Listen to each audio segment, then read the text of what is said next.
Hello everyone, हम बात कर रहे हैं एसईपीसी लिमिटेड कंपनी के बारे में। यहाँ पर इस कंपनी से अपडेट निकल कर आई, जिसमें इस कंपनी में हमें फ्राइडे को लगभग कंपनी के शेयर प्राइस में 6% की गिरावट देखने को मिली। जिसमें यहाँ पर टीसीआईएल द्वारा इस कंपनी को जो ऑर्डर दिया गया था उस पर यहाँ पर टीसीआईएल ने बैन लगा दिया, जिसके बाद हमें कंपनी के शेयर प्राइस में 6% की गिरावट देखने को मिली थी। यहाँ पर ये नेगेटिव न्यूज़ निकल के आई, जिसके बाद यहाँ पर शेयर होल्डर्स में ज़बरदस्त पैनिक फैल गया और कंपनी में गिरावट देखने को मिली। इस न्यूज़ के साथ साथ इस कंपनी से इस समय पॉजिटिव अपडेट भी निकल कर आ रही है, जिसमें कंपनी के द्वारा अपना Q1 रिजल्ट फाइनेंशियल ईयर 2027 को अनाउंस करने की डेट को कर दिया गया है और यहाँ पर ज़बरदस्त ऑर्डर भी मिला है। इन सभी अपडेट को देखने के लिए आइए वीडियो को स्टार्ट करते हैं। SEPC limited engineering procurement and consultancy company है। ये कंपनी मल्टीपल डिसिप्लिनरी डिज़ाइनिंग इंजीनियरिंग को हैंडल करती है और साथ में ये कंपनी मैनेजमेंट प्रोजेक्ट पर भी कार्य करती है, जैसे water process and metallurgy, power and mining. यहाँ पर इस कंपनी का शेयर प्राइस अभी 6 रुपये 14 पैसे चल रहा है। यहाँ पर हमें फ्राइडे को कंपनी के अंदर 6.12% की गिरावट देखने को मिली थी। कंपनी का ओपनिंग प्राइस 6 रुपये 48 पैसे था, हाईएस्ट 6 रुपये 48 पैसे गया था और लो यहाँ पर फ्राइडे को 6 रुपये 14 पैसे रहा। 52 वीक रेंज की बात करें तो 52 वीक लो 4 रुपये 65 पैसे, हाई 13 रुपये 75 पैसे। 6 महीने में इस कंपनी के अंदर हमें ज़बरदस्त गिरावट देखने को मिली 37.22% की।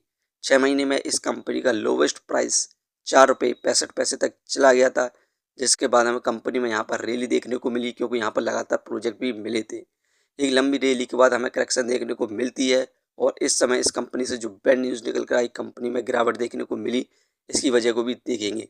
इससे पहले आज के हम भारत की मार्केट की बात करें तो भारत की मार्केट में हमें सेंसेक्स में ज़बरदस्त गिरावट देखने को मिला।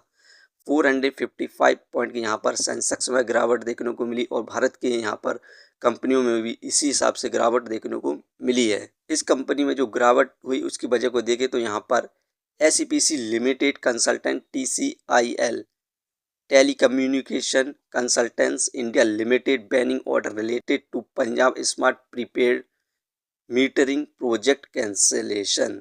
यहाँ पर एसईपीसी लिमिटेड कंपनी को टीसीआईएल मतलब टेलीकम्युनिकेशन कंसल्टेंट इंडिया लिमिटेड से पंजाब में स्मार्ट मीटर बिजली बिल लगाने के लिए यहाँ पर ऑर्डर दिया गया था, उससे यहाँ पर टीसीआईएल ने बैन लगा दिया, मतलब कैंसिल कर दिया। जिसके बाद यहाँ पर शेयर होल्डर्स में नेगेटिव न्यूज़ फैल गई और कंपनी में 6% की गिरावट देखने को मिली। यहाँ पर SEPC challenges the order legally aiming to safeguard business interest and shareholders value.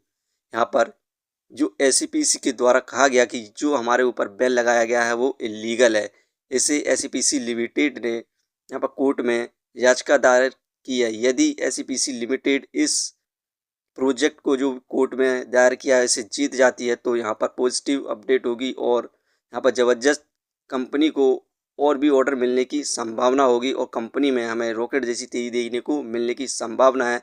यहाँ पर ये केस अभी फ़िलहाल के लिए कोर्ट में है।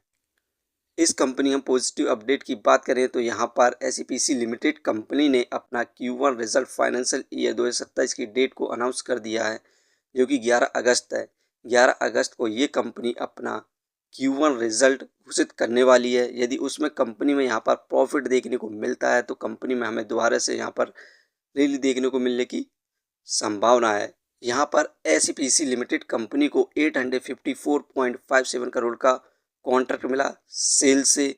इसमें कॉन्ट्रैक्ट में इस कंपनी को ईपीसी पाइपलाइन पर कार्य करना है। इससे इस कंपनी पे जो प्रोजेक्ट मिल रहे हैं लगातार, तो आप इस कंपनी में लॉन्ग टर्म में हमें ज़बरदस्त तेज़ी देखने को मिलने की संभावना है।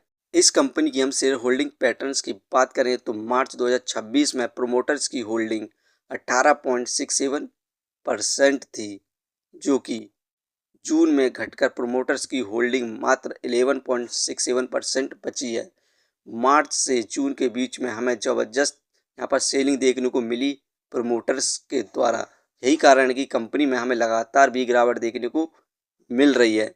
यहाँ पर कंपनी के प्रोमोटर्स लगातार कंपनी को सेल करते जा रहे हैं और कंपनी में गिरावट भी देखने को मिल रही है। लेकिन अब यदि कंपनी को क्वाड्रेंट में प्रॉफिट होता है तो दोबारा यहाँ पर फिल और प्रोमोटर्स द्वारा कंपनी के अंदर इन्वेस्टमेंट करते हैं तो कंपनी में यहाँ पर दोबारा से तेजी लौटने की संभावना है।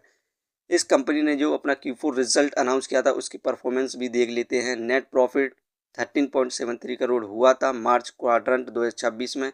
इंक्रीमेंट देखने को मिला था 37% का, क्योंकि पिछले साल इस कंपनी का नेट प्रॉफिट मात्र 10.02 करोड़ था। अबीटा 25.33 करोड़ हुआ था। इंक्रीमेंट देखने को मिला था अबीटा में भी 7.33% का, क्योंकि पिछले साल अबीटा 23.60 करोड़ था। यहाँ पर ज़बरदस्त हमें नेट प्रॉफिट में इंक्रीमेंट देखने को मिला था। उसके बावजूद भी कंपनी में हमें उस हिसाब से तेज़ी देखने को नहीं मिली, क्योंकि प्रमोटर्स ने लगातार कंपनी के शेयर को सेल किया। नेट सेल 273.83 करोड़ हुई थी मार्च क्वार्टर 2026 में। इंक्रीमेंट देखने को मिला था 132.45% का। यहाँ पे 100% से भी नेट सेल में हमें ग्रोथ देखने को मिली थी, क्योंकि पिछले साल इस कंपनी की नेट सेल मात्र 117.80 करोड़ हुई थी। यहाँ पर ज़बरदस्त Q4 रिजल्ट रहा था, उसके बाद भी कंपनी में यहाँ पर हमें उस हिसाब की तेज़ी देखने को नहीं मिली। दोस्तों, यहाँ पर इस कंपनी ने जो अपना Q1 रिजल्ट की डेट को अनाउंस किया जो कि 11 अगस्त है, उसमें यदि कंपनी को यहाँ पर प्रॉफिट इंक्रीज़ होता है और इस कंपनी को जो रेगुलर प्रोजेक्ट मिलते जा रहे हैं उस हिसाब से देखा जाए तो कंपनी को आप लॉन्ग टर्म के लिए कंसिडर कर सकते हैं। फ़िलहाल के लिए TCIL द्वारा इस कंपनी को जो ऑर्डर मिला था उसे बैन कर दिया गया है। इसी कारण हमें इस कंपनी में 6% की गिरावट देखने को मिली थी। तो आप इस कंपनी को मंडे पर नज़र बनाए रख सकते हैं। मंडे को इस कंपनी में हमें दोबारा से तेज़ी देखने को मिलने की संभावना है। ये वीडियो सिर्फ एजुकेशन पर्पज़ के लिए थी। यदि आप किसी भी कंपनी या स्टॉक्स पर इन्वेस्ट करते हैं तो एक बार अपने फाइनेंशियर्स और एक्सपर्ट की सलाह ज़रूर लें। कभी भी लोन लेके इन्वेस्टमेंट ना करें, वरना आप भारी मुसीबत में पड़ सकते हैं। कंपनी के बारे में जानकारी सही लगी हो तो अपने चैनल को सब्सक्राइब करें, जिसका नाम है स्टॉक एनालिसिस। धन्यवाद।